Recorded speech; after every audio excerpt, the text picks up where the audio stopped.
ಆತ್ಮೀಯರೇ ನಮಸ್ಕಾರ. ಮಾನಸಿಕ ಆರೋಗ್ಯ ಅಂದರೆ ಎಷ್ಟು ಹಲವಾರು ವಿಚಾರಗಳಲ್ಲಿರುತ್ತೆ. ಕೆಲಸದ ಒತ್ತಡ ಬೇರೆ, ಮಾನಸಿಕ ಒತ್ತಡ ಬೇರೆ. ಏನಿದು ಮಾನಸಿಕ ಒತ್ತಡ? ಒಬ್ಬ ಉದ್ಯೋಗಿ ತಾನು ಕೆಲಸ ಮಾಡ್ತಿದ್ದ ಸಂಸ್ಥೆಗೆ ರಾಜೀನಾಮೆ ಕೊಟ್ಬಿಟ್ಟು ಇನ್ನೊಂದು ಕಂಪ್ನಿಗೆ ಸೇರಿಕೊಳ್ತಾರೆ. ಇವರು ಕೆಲಸ ಬಿಟ್ಬಿಟ್ರಲ್ಲ ಅಂತ ಡಿಪಾರ್ಟ್ಮೆಂಟ್ನವರೆಲ್ಲ ಒಂದು ದೊಡ್ಡದಾಗಿ ಬೀಳ್ಕೊಡುಗೆಯ ಔತಣಕೂಟವನ್ನು, ಫೇರ್ವೆಲ್ ಪಾರ್ಟಿಯನ್ನು ಆಯೋಜಿಸ್ಬಿಟ್ಟು ಒಬ್ಬೊಬ್ಬರೇ ಬಂದು ಮುಖ್ಯ ಭೂಮಿಕೆಯಲ್ಲಿ ಮೈಕ್ ಹಿಡ್ಕೊಂಡು ಮಾತಾಡ್ತಾರೆ. ಎಂಥ ವ್ಯಕ್ತಿಯನ್ನು ನಾವು ಇವತ್ತು ಕಳ್ಕೊಳ್ತಾ ಇದ್ದೀವಿ ಅಂದರೆ, ಈತ ನನ್ನ ತಂದೆಗೆ ಶಸ್ತ್ರಚಿಕಿತ್ಸೆಗೆ ಬಿ ನೆಗೆಟಿವ್ ರಕ್ತದ ಒಂದು ಅವಶ್ಯಕತೆಯನ್ನು ಪೂರೈಸಿದ್ರು, ನಾನು ಮರೆಯೋಕ್ಕೆ ಸಾಧ್ಯ ಇಲ್ಲ ಅಂತ ಒಬ್ರು ಹೇಳಿದ್ರೆ, ಇನ್ನೊಬ್ಬರು ನನ್ನ ತಂಗಿಯ ಕಿಡ್ನಿ ಟ್ರಾನ್ಸ್ಪ್ಲಾಂಟ್ಗೆ ನನಗೆ ಕ್ರೌಡ್ ಫಂಡಿಂಗ್ ಮೂಲಕ ಹಣವನ್ನು ಒದಗಿಸ್ಕೊಟ್ರು ಅಂತ ಹೇಳ್ತಾರೆ. ಮತ್ತೊಬ್ಬರು ಬಂದುಬಿಟ್ಟು, ನಾನು ಎಂಟ್ರಿ ಲೆವೆಲ್ ಉದ್ಯೋಗಿ ಆಗಿದ್ದೆ, ಎಷ್ಟು ಚಿಕ್ಕೋನೋ, ಆದರೆ ನನ್ನನ್ನು ಒಂದು ಪ್ರೋತ್ಸಾಹಿಸಿ ನಾಲೆಡ್ಜ್ ಶೇರಿಂಗ್ ಮೂಲಕ ಮತ್ತು ಒಂದು ಕಸ್ಟಮರ್ ಜೊತೆ ಹೇಗೆ ಮಾತಾಡಬೇಕು ಅಂತ ಹೇಳ್ಕೊಡೋದ್ರ ಮೂಲಕ ನನಗೆ ಆ ವರ್ಷದ ಅತ್ಯುತ್ತಮ ಎಂಟ್ರಿ ಲೆವೆಲ್ ಪ್ರಶಸ್ತಿ ನನ್ನ ಪಾಲಾಯಿತು ಅಂತ ಅವರು ಜ್ಞಾಪಿಸ್ಕೊಳ್ತಾರೆ.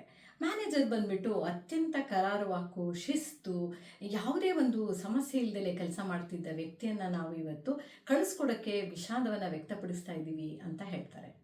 ಕಟ್ಟ ಕಡೆಯದಾಗಿ ರಾಜೀನಾಮೆ ಕೊಟ್ಟಿರ್ತಾರಲ್ಲ ಆ ಉದ್ಯೋಗಿ ಮುಖ್ಯ ಭೂಮಿಕೆಗೆ ಬರ್ತಾರೆ, ಮೈಕ್ ಹಿಡಿತಾರೆ. ಅವ್ರು ಏನು ಹೇಳಬಹುದು ಅಂತ ಇಡೀ ಸಭೆ ಸ್ತಬ್ಧ ಆಗುತ್ತೆ. ಅವ್ರು ಹೇಳೋದು ಒಂದೇ ಸಾಲು: ನೀವೆಲ್ಲ ನನ್ನನ್ನು ಇಷ್ಟೊಂದು ಪ್ರೀತಿಸ್ತೀರಾ, ಇಷ್ಟೊಂದು ನನ್ನ ಬಗ್ಗೆ ಒಳ್ಳೆಯ ಅಭಿಪ್ರಾಯ ಇಟ್ಕೊಂಡಿದ್ದೀರಾ ಅಂತ ಇದ್ದಿದ್ದರೆ, ನನಗೆ ಮೊದಲೇ ಗೊತ್ತಿದ್ದಿದ್ರೆ ನಾನು ರಾಜೀನಾಮೆನೇ ಕೊಡ್ತಾ ಇರಲಿಲ್ಲ, ಈ ಸಂಸ್ಥೆಯನ್ನು ಬಿಟ್ಟು ಹೋಗ್ತಾನೇ ಇರಲಿಲ್ಲ ಅಂತ ಹೇಳ್ತಾರೆ. ಈ ವ್ಯಕ್ತಿ ನನ್ನ ಹತ್ರ ಒಂದು ಮಾರ್ಗದರ್ಶನಕ್ಕೆ ಬಂದಾಗ ಅತೀವ ಒತ್ತಡದಲ್ಲಿದ್ದರು, ಮಾನಸಿಕ ಒತ್ತಡ. ಅವರಿಗೆ ಕೆಲಸದ ಒತ್ತಡ ಇರಲಿಲ್ಲ, ಅವರು ಅಚ್ಚುಕಟ್ಟಾಗಿ ಎಲ್ಲ ಕೆಲಸವನ್ನು ನಿಭಾಯಿಸ್ತಾ ಇದ್ದರು. ಹಾಗಾಗಿ ಇಲ್ಲಿ ಮಾನಸಿಕ ಒತ್ತಡ ಬೇರೆ, ಕೆಲಸದ ಒತ್ತಡ ಬೇರೆ. ಅದು ಏನು ಅಂತ ನಾವು ಅರ್ಥ ಮಾಡ್ಕೊಳ್ಬೇಕಾದ ಒಂದು ಪರಿಸ್ಥಿತಿ ಇವತ್ತು ಬಂದಿದೆ.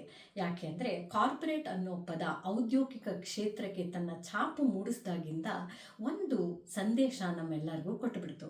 ನಾನೇನಾದರೂ ಇವತ್ತು ಈ ಕೆಲಸಕ್ಕೆ ಸರಿಯಾಗಿ ಒಂದು ಜವಾಬ್ದಾರಿಯಿಂದ ಕೆಲಸ ಮಾಡದೇ ಇದ್ದರೆ ನನ್ನ ಕೆಲಸಕ್ಕೆ ಇನ್ನೊಂದು 4 ಜನ ಸೇರ್ಕೊಳ್ಳೋಕ್ಕೆ ರೆಡಿಯಾಗಿದ್ದಾರೆ ಅಂತ ಒಂದು ಕೆಟ್ಟ ಸ್ಪರ್ಧಾತ್ಮಕ ಸಂದೇಶವನ್ನು ಅದು ಕೊಡುತ್ತಲ್ಲ, ಆವಾಗ ಉದ್ಯೋಗಿಗಳೆಲ್ಲ ಕೆಲಸದ ಒತ್ತಡದಲ್ಲಿ ಸಿಕ್ಕಾಕೊಳ್ತಾರೆ.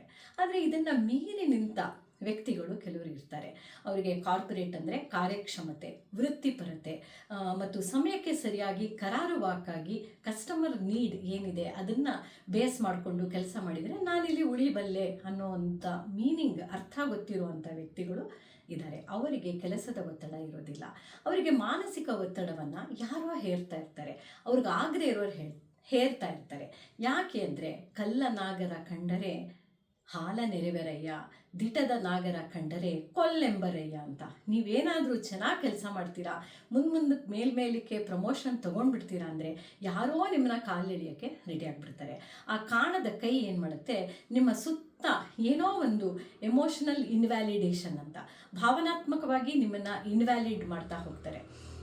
ಏನು ನಿಮ್ಮ ಹತ್ರ ಹಂಚ್ಕೊಳ್ಳಲ್ಲ, ನೀವೇನಾದರೂ ಮಾತಾಡ್ತಾ ಇದ್ದರೆ ಯಾರೋ ಕಿಸಿ ಅಂತ ನಗೋದು, ಹೀಗೆ ಕೆಲವು ವರ್ತನ ಒಂದು ಸಮಸ್ಯೆಗಳನ್ನು ಅವರು ನಿಮಗೆ ತಂದು ಒಡ್ತಾರೆ.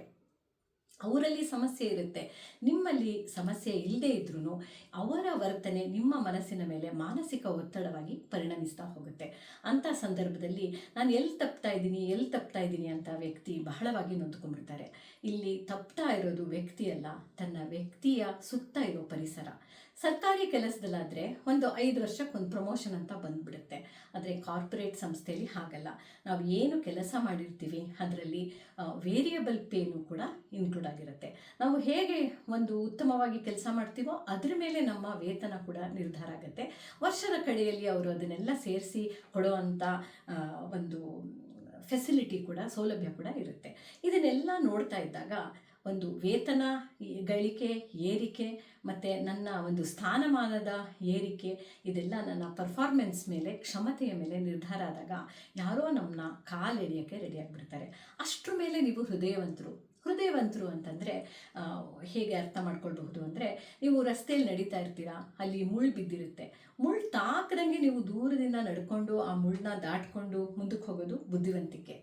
ಆದರೆ ಹೃದಯವಂತರು ಏನು ಮಾಡ್ತಾರೆ, ಅಯ್ಯೋ ಕತ್ಲಾಗ್ತಾ ಇದೆ, ಯಾರಿಗೋ ತೊಂದರೆ ಆಗ್ಬಿಡುತ್ತಲ್ಲ ಅಂತ ಆ ರಸ್ತೆ ಬದಿಯಲ್ಲಿ ನಿಂತು ಅದನ್ನೆಲ್ಲ ಸ್ವಚ್ಛ ಮಾಡಿ ಇನ್ನೊಬ್ರಿಗೆ ತೊಂದರೆ ಆಗದೆ ಇರಲಿ ಅಂತ ದಾರಿಯನ್ನು ಸುಗಮ ಮಾಡಿ ಮುಂದಕ್ಕೆ ಹೋಗ್ತಾರಲ್ಲ, ಅವರು ಹೃದಯವಂತರು. ಹೃದಯವಂತರಿಗೆ ಈ ಕಾರ್ಪೊರೇಟ್ ಪ್ರಪಂಚ ವಿಸಿಬಿಲಿಟಿ ಜಾಸ್ತಿ ಆದಾಗ ಈ ರೀತಿಯ ಚೀಪ್ ಪಾಲಿಟಿಕ್ಸ್ನ ತೋರಿಸುತ್ತೆ. ಹಾಗಾಗಿ ಸ್ನೇಹಿತರೆ, ಕಾರ್ಪೊರೇಟ್ ಪ್ರಪಂಚದಲ್ಲಿ ಉಳಿಬೇಕು ಅಂದರೆ ನೀವು ಬುದ್ಧಿವಂತಿಕೆಯ ಪ್ರದರ್ಶನ ಮಾಡಬೇಕು. ಮತ್ತು ಹೃದಯವಂತರಾದರೆ ನೀವು ಒಂದು ಸಾಮಾಜಿಕ ಸಂಸ್ಥೆಯನ್ನು ಕಟ್ಕೊಳ್ಳಿ. ಅದಕ್ಕೆ SOS ಅಂತ ಕರೀರಿ, ಪ್ಯೂರ್ ಸೋಲ್ ಅಂತ ಕರೀರಿ, ಸರ್ವಿಂಗ್ ಸೋಲ್ ಅಂತ ಕರ್ಕೊಳ್ಳಿ, ನೋಬೆಲ್ ಹಾರ್ಟ್ ಅಂತ ಕರ್ಕೊಳ್ಳಿ. ತನ್ಮೂಲಕ ಆ ಸಂಸ್ಥೆಯ ಮೂಲಕ ಚಟುವಟಿಕೆ ಏನಿರುತ್ತೆ, ಬಿ ನೆಗೆಟಿವ್ ರಕ್ತದ ಗುಂಪನ್ನು ಹೊಂದಿಸ್ಕೊಳ್ಳೋದು, ಪ್ಲೇಟೆಲೆಟ್ನ ಹೊಂದಿಸ್ಕೊಳ್ಳೋದು, ಕ್ರೌಡ್ ಫಂಡಿಂಗ್ ಮಾಡೋದು, ನಿಮಗೆ ಯಾವ್ಯಾವ ರೀತಿ ಸೇವೆ ಮಾಡಬೇಕೋ ಆ ಸಂಸ್ಥೆಯ ಮೂಲಕ ಮಾಡಿ. ಯಾವುದೇ ಒಂದು ಔದ್ಯೋಗಿಕ ಕಾರ್ಪೊರೇಟ್ ಜಗತ್ತಿನಲ್ಲಿ ನೀವು ನಿಮ್ಮ ಒಂದು ವ್ಯಕ್ತಿತ್ವ, ಹೃದಯವಂತ ವ್ಯಕ್ತಿತ್ವವನ್ನು ಇಟ್ಕೊಂಡು ಜಾಸ್ತಿ ಏನು ಸಹಾಯ ಮಾಡೋಕ್ಕೆ ಹೋಗಬೇಡಿ, ಅವರಿಗೆ ದಾರಿ ತೋರಿಸಿ. ಆದರೆ ಎಲ್ಲ ಮೈ ಮೇಲೆ ಎಳ್ಕೊಂಡು ಕೆಲಸ ಮಾಡಬೇಡಿ. ಇದು ನಿಜವಾಗಿ ನಡೆದ ಘಟನೆ. ಹಾಗಾಗಿ don't be loyal then the king ಅಂತ ಹೇಳ್ತಾರಲ್ಲ, ಆ ಮಾತನ್ನು ಹೇಳ್ತಾ ನಾನು ಈ ಒಂದು ಮಾನಸಿಕ ಒತ್ತಡ ಹೇಗೆ ನಮ್ಮ ಸಮಸ್ಯೆ ಅಲ್ಲದೆ ಇದ್ರೂ ಬೇರೆ ನಮ್ಮ ಸುತ್ತ ಇರೋರಿಂದ ಬರುತ್ತೆ ಅಂತ ತಿಳಿಸ್ತಾ, ನಿಮಗೆ ಈ ವಿಡಿಯೋ ಏನಾದರೂ ಇಷ್ಟ ಆದರೆ ನಿಮ್ಮ ಸುತ್ತಮುತ್ತಲಿನವರಿಗೆ ಇದು ರಿಲೇಟ್ ಆಗುತ್ತೆ ಅನ್ನೋಂಗಿದ್ರೆ ದಯವಿಟ್ಟು ಹಂಚ್ಕೊಳ್ಳಿ. ಯಾಕಂದರೆ ಕೆಲಸದ ಒತ್ತಡ ಬೇರೆ, ಮಾನಸಿಕ ಒತ್ತಡ ಬೇರೆ.